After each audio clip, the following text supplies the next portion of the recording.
عندك عملة 20 سنت أوروبي سنة 2000 تقدر تبيعها بأكثر بجوج المليون أو 2000 دولار. نعم إخواني، اللي عنده بحال هاد العملة يتبع معايا الفيديو. عملات مطلوبة ونادرة بأسعار باهظة وخيالية. بكم إخواني أخواتي الكرام، معكم الأستاذ سلاوي، حلقة من حلقات النقود والعملات.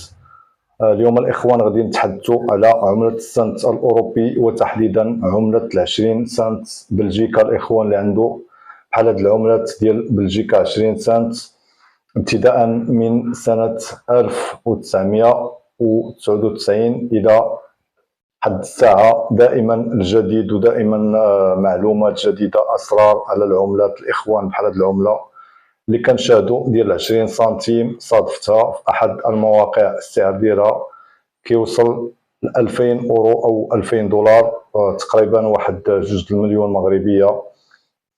وملي كنعرفوا شي معلومه جديده ضروري نبارطاجيوها مع الاخوان ديالنا.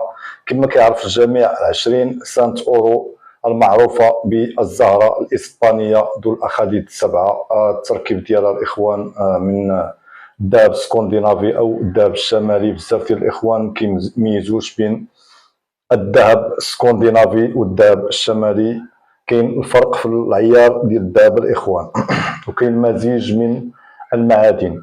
الاخوان العمله المطلوبه من هذه الفئه كما قلنا سنه 2000. العمله تحمل وجهين متشابهين كما كتشوفوا، يكون نفس الوجه نفس الظهر. الاخوان الظهر ديال العمله فيه الصوره ديال نفس الوجه نفس الظهر، كما غتشاهدوا الوجه غتشاهدوا الظهر.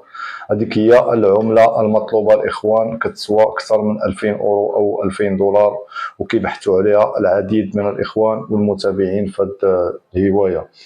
الاخوان دائما العملات ديال السنت الاوروبي او العملات الاوروبيه بصفه عامه او المغربيه، دائما نشوفوا العمله واش كاين شي فرق بين العملات. ربما تصادف عمله فيها اختلاف على العملات الاخرى، وهذيك هي العمله اللي كنبحثوا عليها حنا وكيبحثوا عليها العديد من المهتمين والباحثين في هذا المجال. دائما العمله نبحث الا كان فيها مثلا زياده في المعدن او لا.